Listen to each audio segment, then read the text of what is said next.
A man who has nothing will make you lose everything. I heard this today and it really hit home because collective, I know for a fact that you don't business when it comes to materialism. The universe just blesses you. You have never really been at risk of homelessness or financial ruin as long as you've been on your path, even when you didn't know you were on your path. You were just loving and giving, and you would genuinely share your last piece of bread with somebody who was in need that you cared about. And so you never worried about losing anything. You just always have been blessed, highly favoured.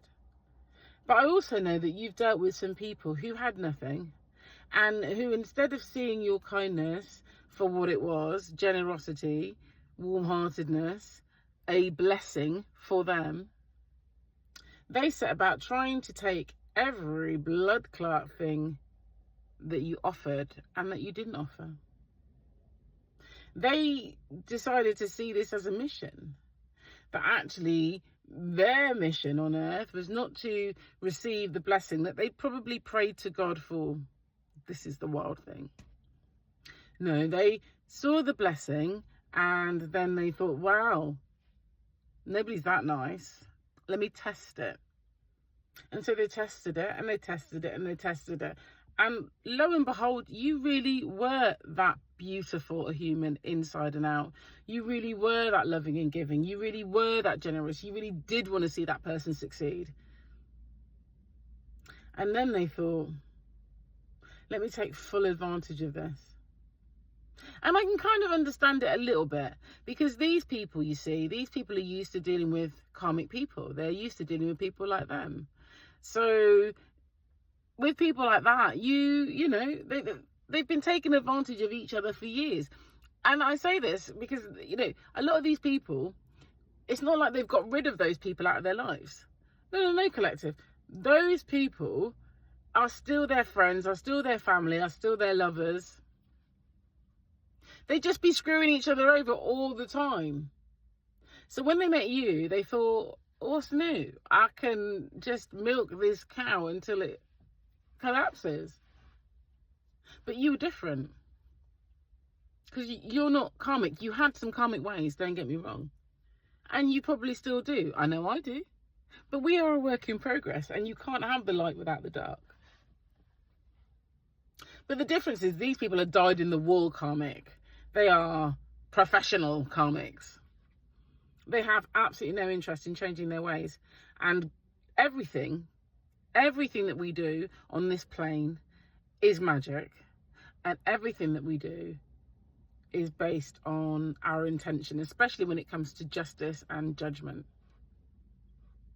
And that's where they effed up. 323 on my timer.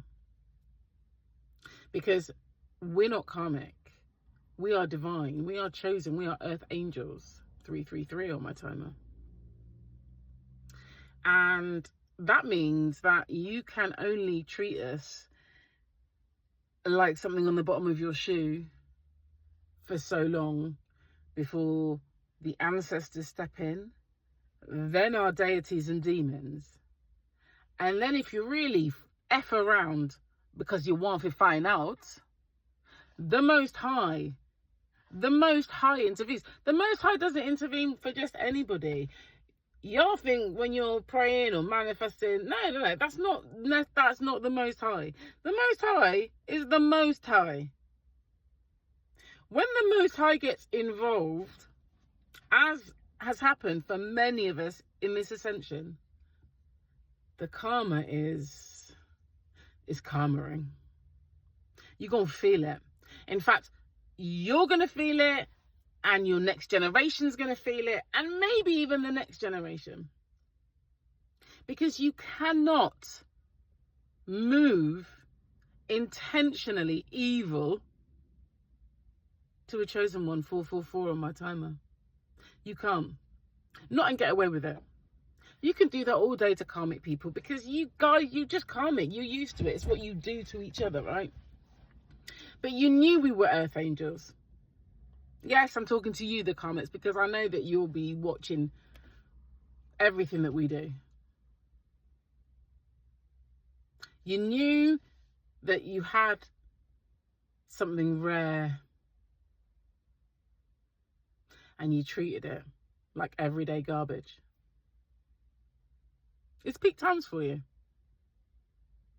I almost feel sorry for you. Almost.